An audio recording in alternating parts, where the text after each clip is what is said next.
from New York, Late Night Show with Faiq Siddiqi.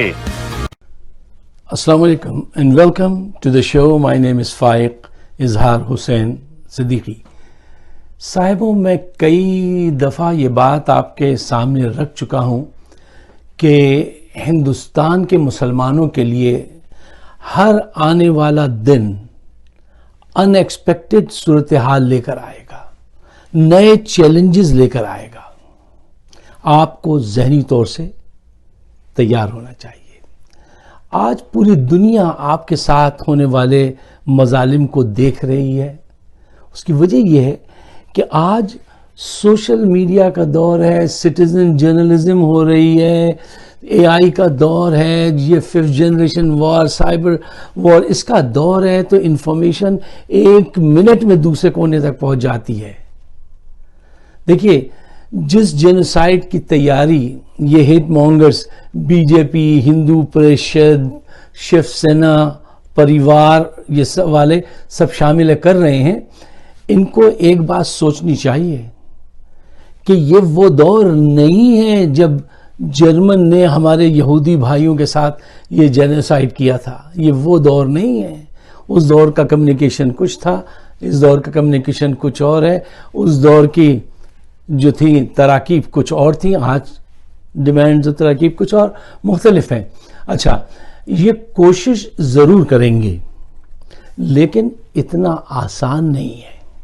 اور آپ کی ڈیوٹی یہ ہے، میں تمام ہندوستان میں بسنے والے مسلمانوں سے، تمام اقلیتوں سے جن پہ ظلم ہو رہا ہے، ان سے میں یہ کہتا ہوں، 3 اہم پوائنٹ میں ان کے سامنے ہمیشہ رکھتا ہوں.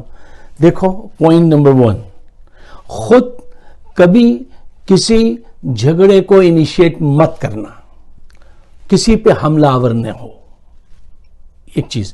لیکن اگر کوئی تم پر حملہ آور ہو جائے تو پھر اپنے سیلف ڈیفینس میں ایسے لڑو، ایسا جواب دو کہ پھر وہ کبھی واپس پلٹ کے آنے کی جرت نہ کرے. ادھر آ ستمگر ہنر آزمائیں. شعر دیکھیے، ادھر آ ستمگر ہنر آزمائیں، تو تیر آزما ہم جگر آزمائیں. تو پھر آپ کا جو جواب ہونا چاہیے وہ ایسا ہونا چاہیے کہ وہ کبھی 100 مرتبہ سوچے آپ کی طرف آتے ہوئے آپ کے دروازے پہ. یہ آپ کی ڈیوٹی ہے. پوائنٹ نمبر 2، دیکھیے، اپنے کمیونیکیشن کو بڑھائیے. جہاں جہاں بیچ سکتے ہیں پوسٹنگ کیجئے، کمیونیکیشن کیجئے، اور جو آپ کے ارد گرد میں اچھے مندر والے لوگ ہیں ان کو کانٹیکٹ کیجئے. پوائنٹ نمبر 3، میں ہمیشہ سے کہتا ہوں، دیکھیے، سارے ہندو غلط نہیں ہیں، سارے ہندو ایکسٹریمسٹ نہیں ہوئے ہیں، وہ بی جے پی کے لوگ نہیں ہیں سارے. بہت بڑی تعداد اچھے ہندوؤں کی ہے جو امن پسند ہے، اور وہ یہ ظلم دیکھ رہے ہیں. ان کا صرف یہ قصور ہے کہ ان کو چاہیے کہ وہ باہر نکل کر احتجاج کریں. وہ نہیں کر رہے ہیں، لیکن وہ دل سے برا سمجھتے ہیں. میں آپ کو بتا دوں، ان سے کانٹیکٹ کیجئے زیادہ سے زیادہ. یار، آپ وہاں کوئی نئے تھوڑی ہیں. کتنے 700-800 کتنے سال سے آپ وہاں رہ رہے ہیں. آپ ان کی رسومات سے، ایک ایک چیز سے واقف ہیں. ٹھیک ہے؟ تو ان سے رابطے بڑھائیے جو اچھے ہندو ہیں. یہ جو سڑے گلے، جو نفرت کے شکار ہیں، ان کو چھوڑیے. جو پڑھے لکھے سنجیدہ خوبصورت لوگ ہیں ان سے رابطہ قائم کیجیے. اچھا، آج امریکہ میں، یورپ میں، سب جگہ آپ کے حق میں مظاہرے ہو رہے ہیں. مسکان خان کی ہمت نے وہ چراغ جلایا ہے کہ اب دیے سے دیے جل رہے ہیں. اور جس ہمت کا اظہار اس لڑکی نے کیا ہے، اور جو رسپانس پوری دنیا سے آپ کو ملا ہے، اب خود آپ دیکھ لیجئے کہ کیسا رسپانس ملا ہے. کس کے باعث؟ ہمت کے باعث، جرت کے باعث. تو آپ بھی وہ قوت پکڑیے، وہ ہمت پیدا کیجئے. اچھا سا شعر سن لیجئے کہ اب ہوائیں کریں گی قسمتوں کا فیصلہ. اب ہوائیں کریں گی قسمتوں کا فیصلہ. جس دیے میں جان ہوگی وہ دیا رہ جائے گا. جان، حوصلہ, ہمت, فیتھ آن اللہ کہ نہیں ہمارے ساتھ جو کچھ بھی ہونا ہے لکھا گیا ہے, لیکن ہمیں جو حکم ملا ہے وہ یہ ملا ہے کہ ڈٹ کے رہنا ہے. ٹھیک ہے, تو یہ چیز ضرور اپنے اندر مضبوط کیجئے. نیو یارک میں حجاب اور مسلمانوں کے ساتھ ہونے والے جو ظلم ہو رہے ہیں انڈیا میں, اس پر انڈین قونصلیٹ کے سامنے مینہٹن میں کل ایک بڑا ہی پرامن مظاہرہ ہوا اور جس میں بہت سارے لوگوں نے شرکت کی. اس مظاہرے کا اہتمام ہماری کمیونٹی کے ایک مشہور کمیونٹی ایکٹیوسٹ علی اکبر مرزا صاحب نے کیا, جو یہاں پہ کانگریس مین کا الیکشن لڑ چکے ہیں اور ان کے بڑے گہرے تعلقات ہیں یہاں کے سینٹ میں بھی کانگریس میں بھی.